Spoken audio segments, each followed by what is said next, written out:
Olá, nesta aula vamos aprender a separar alguns registros aí que a gente tem por usuário.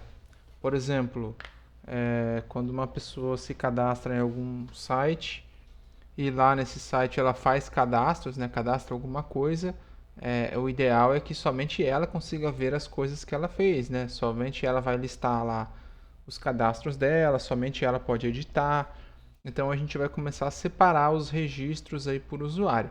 Do jeito que a gente fez aqui, tanto o admin quanto qualquer outro usuário que está no sistema, eles conseguem ver qualquer coisa que tem ali no site. A gente até fez ali um filtro para o admin somente, poder inserir, alterar e excluir os campos. Só que aqueles campos que estão cadastrados lá, eles vão aparecer para todo mundo. Essa é a ideia. Só que, por exemplo, o usuário aqui, eu vou cadastrar uma progressão. Então, essa progressão só eu posso ver. E depois o avaliador, né? Mas, por exemplo, só eu posso ver. Então, quando eu for listar a progressão, eu não quero ver a progressão de todos os usuários aí do sistema. Eu quero ver somente as progressões que eu fiz. E eu não posso mexer na progressão que outro usuário fez. Então, para a gente começar a fazer essas ligações aí, nada mais é do que uma chave estrangeira. Igual a gente tem aqui, né? Toda vez que for cadastrar uma progressão, eu tenho que informar a classe dele, né? Então eu tenho a chave estrangeira, que basicamente é um select, né? Que aparece ali para eu selecionar. Igual o estado e cidade, né? Você seleciona lá o. Quando você vai cadastrar a cidade, você seleciona o estado. Então essa chave estrangeira aqui para a classe é a mesma coisa. Para eu começar a fazer isso com o usuário, eu preciso importar a classe usuário que tem aqui no Django. Já tem uma classe aí chamada user e ela foi criada igual a gente fez aqui as nossas classes. Então vamos importar ela aqui no início do models.py, que é onde a gente tem as nossas classes. É django.contrib.auth.models import user. Aqui eu posso importar tanto o grupo, se você quiser trabalhar com grupo, ou fazer alguém pertencer a algum grupo, uma coisa assim, quanto o user. Geralmente eu importo o user, que eu sempre uso ele. Os grupos eu ainda não utilizei aqui. Então, o que é a ideia? Agora eu consigo utilizar aqui dentro, fazer uma chave estrangeira para o user. E isso tem relação com o usuário que está logado. Lembra que lá no template a gente conseguia fazer um filtro, né? Se o usuário estivesse logado, eu mostrava o menu para ele, se não, eu não mostrava. Então esse user tem a ver aí e representa essa classe do usuário que está logado. Então agora que eu tenho aqui um user, eu posso ir lá na minha progressão e posso fazer aqui uma referência para ele. Então, por exemplo, vou criar um atributo aqui chamado usuário. Ele vai ser um models, vai ser o foreign_key, que é uma chave estrangeira. Aí aqui eu vou usar o user, que é a minha classe, né? E vou colocar também o onDelete. Eu vou colocar lá models.protect. Ou seja, se eu tentar excluir algum usuário, mas esse usuário tem alguma progressão cadastrada, não vai ser possível excluir. Então vai ser protegido, né? Ou seja, essa classe, entidades, né, dessa classe, os objetos não podem ser excluídos se eles tiverem algum registro aqui, por exemplo, em progressão. Então, basicamente é isso que a gente faz para ligar os nossos registros. Por exemplo, eu tenho aqui o campo. Qualquer pessoa pode ver o campo. O campo vai ser o mesmo para todo mundo. Então, eu não preciso fazer uma ligação. Aqui embaixo eu tenho, por exemplo, um comprovante.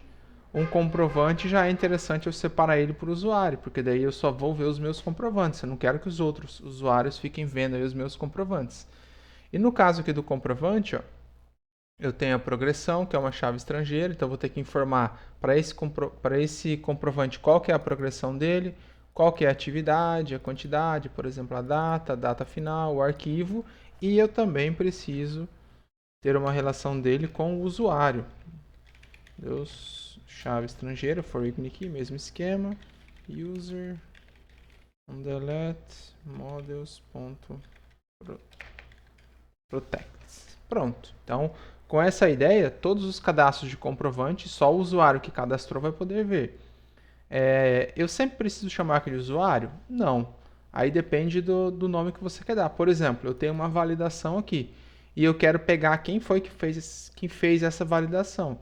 Então eu posso criar um outro atributo chamado validado por, e ele é uma chave estrangeira para o usuário. Então, quando o usuário cadastrar uma validação lá de um comprovante, eu vou saber quem fez a validação. Deixa eu pausar o vídeo aqui só para mostrar o diagrama de classes que eu tenho aqui para esse arquivo. Só um minutinho. Na verdade, para mim levou um minutinho, para vocês não levou nem um segundo, né? Então eu abri aqui o diagrama de classes e essa é a representação aí das classes que eu estou trabalhando neste exemplo. Eu tenho lá os campos, eu tenho as atividades, cada atividade lá tem que selecionar um campo. Eu tenho também os comprovantes, então todo comprovante que eu for cadastrar aqui no sistema, eu tenho que informar qual atividade ele pertence. E sempre que eu cadastro um comprovante, eu também tenho que informar qual é a progressão que ele pertence. Eu tenho aqui também a relação com o usuário, né? Porque daí esse comprovante pertence a um usuário. E tem a validação, que a gente não vai fazer isso daqui por enquanto. Então a ideia que eu estou falando da progressão é essa classe aqui, ó. A progressão, por exemplo, toda vez que for cadastrar ela, eu tenho que informar lá qual é a classe ela pertence. Então, seria uma progressão, eu tenho lá as classes, classe 1, 2, 3, 4, então eu tenho que informar lá qual é a classe. E tenho que informar também, a situação a gente não vai mexer também, eu tenho que informar qual é o usuário que fez essa progressão. Porque depois, quando eu for trabalhar com o cadastro de comprovantes, toda vez que eu for cadastrar um comprovante, eu tenho que colocar qual é a progressão. E a ideia é que sempre que você cadastra uma progressão, você tenha lá uma relação com o user, né, do Django, para saber a quem pertence essa progressão. E toda vez que você cadastra um comprovante, você também vai ter uma ligação lá com o user. A mesma coisa acontece aí quando a gente tem o Facebook, você faz os cadastros, você tem os seus amigos, as suas fotos, as suas postagens, né? Então tudo isso é separado por usuário. Então é mais ou menos essa forma aqui. As tabelas, né, do banco de dados, aqui no caso as nossas classes, elas ficam ligadas aí com a classe user do Django para separar os registros aí por tipo de usuário. Então, para que isso funcione, ó, igual, você pode criar aí algumas relações para user, assim como a gente já fez aí chave estrangeira para outras classes. O detalhe é o seguinte, aqui, quando eu for cadastrar um comprovante, vai ter um select lá na minha tela, né, uma caixinha de seleção para eu informar a progressão. E o usuário? O usuário não, a gente vai pegar automaticamente aí, em algum momento lá nas nossas views o usuário que está logado e vou guardar a referência dele aqui. Então, fazendo essas alterações aqui, ó, de progressão, coloquei aqui um usuário na progressão e coloquei um usuário também no meu comprovante e fiz a importação dele lá em cima. Agora a gente já pode, feito, né, essas progressões, a gente já consegue atualizar o nosso banco. Então, sempre que a gente modifica aqui, a gente precisa atualizar o banco. Para isso, você tem que estar aí com o ambiente ativado. E vamos colocar lá Python manage make migrations. O meu módulo chama cadastros. Deixa eu ver se ele vai pegar direto ali. Nesse exemplo aqui apareceu essa pergunta porque eu já tinha lá no comprovante um atributo chamado servidor. Aí eu apaguei ele para gravar a aula e chamei de usuário. E o Django já detectou. Então ele está perguntando, ó, você renomeou lá o atributo servidor para usuário? Que foi o que eu fiz aqui, ó. Aí eu vou colocar aqui sim, de vocês não vai aparecer isso. A mesma coisa na progressão, eu já tinha, né? A progressão chamava servidor, eu também mudei para usuário. Vou colocar aqui sim.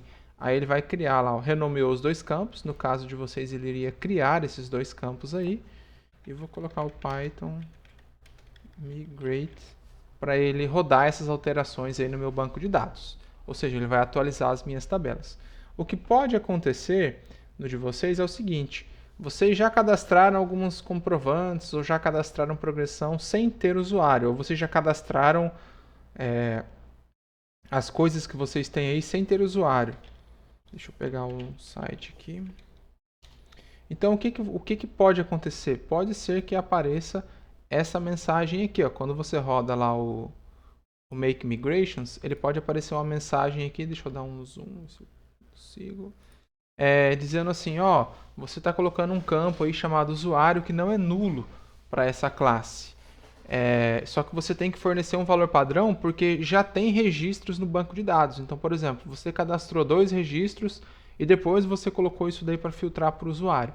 Então você pode escolher aqui a opção 1, quer dizer que você vai informar lá os valor que vai ser preenchido lá, e o valor, por exemplo, você pode colocar 1, se for um usuário, né? Porque daí ele vai colocar o ID 1, né, do usuário 1 para aquele registro, só para você não perder. Depois você vai lá no banco e apaga para não ter inconsistências.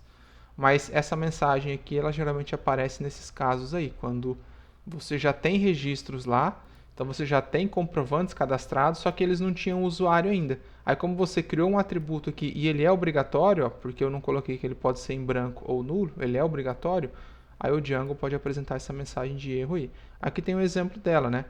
Então eu coloquei lá a opção 1 e daí no caso aqui eu digitei 0, porque aqui era uma outra coisa, mas você pode digitar 1, que ele vai pertencer ao usuário que tem o ID 1. Rodou o migrate, beleza. Agora a gente já pode rodar aí o nosso projeto.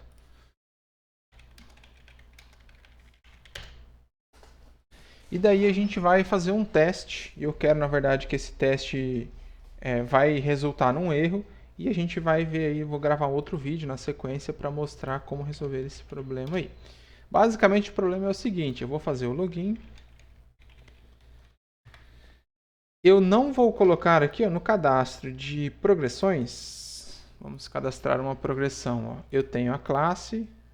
Vou colocar aqui, eu já tenho algumas classes cadastradas. A data. Vou pegar aqui a data de hoje. A data final, vamos pegar mais para frente. Vamos pegar 2000. Vou pegar 2 anos para frente. Vai ser essa data aqui. E a observação, progressão de teste. Vou cadastrar. Ele vai dar esse erro. Ó. O que aconteceu? Not null constraint failed.